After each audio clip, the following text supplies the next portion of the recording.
What's going on, y'all? I've got some really nice buffs for Azumarill, but before I get into what any of these new moves or abilities do, if you are a new viewer here, I do want to have a very quick disclaimer for you to check out that Google Sheet linked right down below in the description.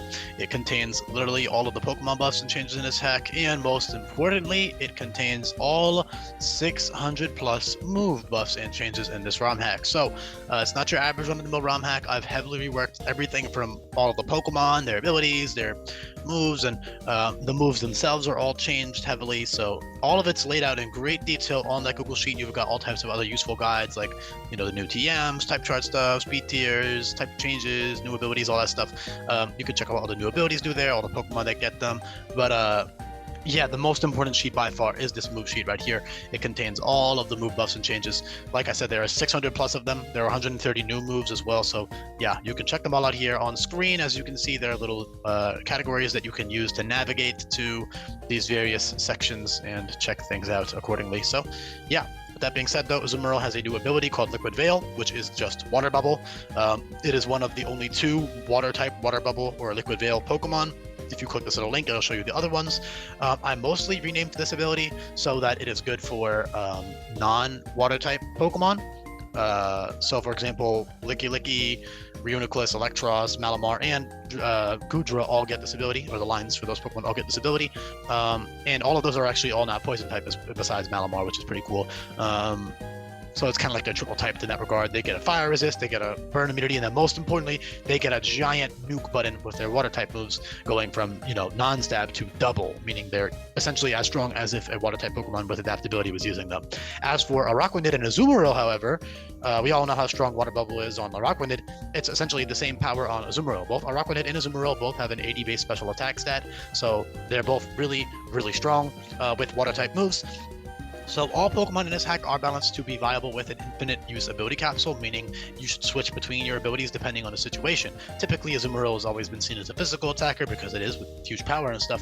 However, with that 80-based special attack and Liquid Veil, for certain boss fights, your water type moves on the special side are going to deal immensely more damage on the special side than the physical side.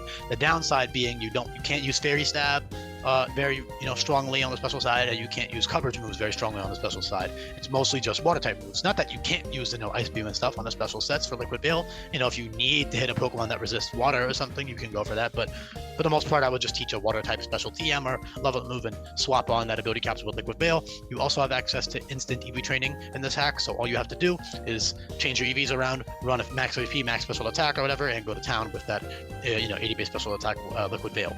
So that's a really useful ability for certain situations. Otherwise, it's just the same old, huge power, base 50 attack is equivalent to base 149 attack with huge power.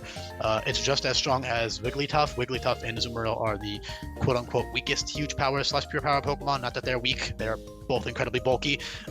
Another thing that I try to do for all the huge power type Pokemon is either make them mix attackers or give them a secondary ability that is very worth using over huge power. So for example, Diggersby has Fur Coat, which also fits really well. Wigglytuff has Fluffy, which also fits really well, and they also have a good special attack stat. So for Fluffy sets, they can use special sets. Medicham has I forget which of the two has Psychic Surge, but they have Psychic Surge and then Sixth Sense, I believe. Psychic Surge into Sixth Sense for special sets, and they have a good special attack stat now. Makes them immune to priority, all that fun stuff. And there's a bunch of other huge power type Pokemon, but my point is I always give them a secondary ability that is worth using with that ability capsule, okay?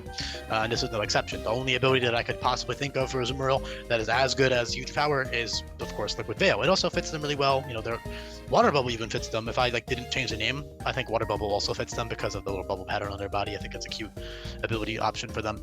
But yeah, super tanky. They got a little bit more bulk, obviously, just to match the higher power levels in the hack. Also because I did want them to reach the minimum base stat total threshold of 480. Not that, this is evidence right here that base stat total is very arbitrary in this hack. I just kind of have 480 as the minimum, besides for a couple exceptions like Smeargle, who was I believe 445, who's still great. Smeargle's awesome. You can go check that out in the description on the Google Sheet. And then there's a couple others like Chirinja and Unknown and NFEs and stuff who are all viable with below 480. But my point is, fully evolved is 480 for the most part. Hence why I did give them a little bit more defense, even though they don't really need it. It's just, it's cool. Same with the speed. I don't love the speed buff, but I didn't really want to give them 100 base defense personally. And I do try to base HP more on size, and honestly 100's already pretty generous, but they're fat and I needed to base that total, so fuck it. And also they already had base 100, so I may as well let them keep it. tons of new priority moves. So on the special side, you have Bubble Shot and Pixie Dust, Bubble Shot being the one you would probably want to use because of Liquid Veil. On the physical side, you have Fairy Blow, which is Fairy type Aqua Jet, as well as First Impression and Sucker Punch. In my opinion, well, First Impression, first of all, is just a very nice TM to give to a bunch of Pokemon. It helps deal with all of the faster offensive threats in the hack. You can tack that on and kill something. It's also like the logic, first of all, for most Pokemon, it makes perfect sense. In Azumarill's case, it might seem kind of weird, but like they already fucking learned Aqua Jet, so I don't see why they can't just use First Impression if it's a TM. And it's just nice, to have for certain boss fights to tack on to kill something. Same goes for Sucker Punch. Tons of great new coverage moves. Grass not as physical, so that's good for huge power sets. You've got Knockoff, Iron Head, Stomping Tantrum, Seismic Fist, Shadow Punch, Takedown, Play Rough Takedown and Play Rough are both 110 base power recoil moves, so that's really good. You have other good physical fairy moves now. There are dozens of them in this hack. So Meteor Mash is 95 accuracy, 95 base power. Hoodwink is fairy type Iron Head. Kerfuffle is fairy type Outrage, so you've got all types of nice little options to choose from. Covet even is solid for early game. Comet Punch also is a fairy type Bullet Seed. Covet is just 60 base power, like reliable fairy stab option for earlier in the game. Because Comet Punch is a bit inconsistent, I would probably rather use Covet for most of Akala Island until I get Hoodwink.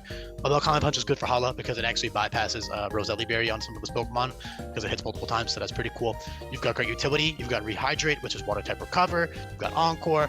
You've got, Charm, Befriend, which is special charm. Soak is great. Hold Back gives you +1 attack and accuracy, and is especially good because it doesn't knock out the opponent. So what you can do, either with yourself or with your ally, you can debuff the opponent so they're dealing no damage. Make sure they don't have a switch move or a crit move, which at that point in the game isn't, the crit moves aren't as common. And then you can get literally +5 attack with Hold Back, which is a lot more than you can get with Bulk Up. Bulk Up only has 3 PP, Swords Dance only has 1. Not that they get Swords Dance because they don't, but yeah.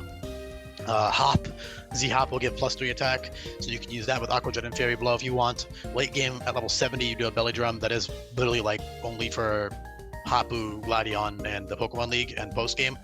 So I wouldn't really consider it an option for most of the game, but it's still there for flavor and also because it's strong. Wave Crash is nice, reliable stab. Hydro Cannon is very cool on Liquid Veil sets, especially that is Water-type Draco Meteor. It's 150 base power, so that's an absolute nuke on Liquid Veil sets, as well as, just buffed Surf and Hydro Pump and all that stuff. So honestly, I highly recommend you just check out all the move buffs and changes in the description. It's a lot more of an easy way to digest all the buffs and changes in the hack than me just explaining them all, because I don't have time to cover every single move buff and change, because I've changed pretty much every move. But agility is nice on these guys too for certain boss fights. I would recommend keeping Rehydrate probably for a while at least. Just because of their bulk and stuff. It's a really nice utility option. Yeah, they have tons of great stuff for the totems for Akala. You got Tickle, Water Sport, Time for Totem Marowak, which is priority now. All types of fun little things that they can abuse. So overall, in all, very simple. Once you, get over the, oh, mixed Azumarill, oh wow, it's so weird. Like once you get over that, it's pretty cool. Especially when you realize the fact that it's only their water type moves that are strong. I think it's pretty cool. So yeah, thank you so much for listening, and I'll be back for more coming up. Peace.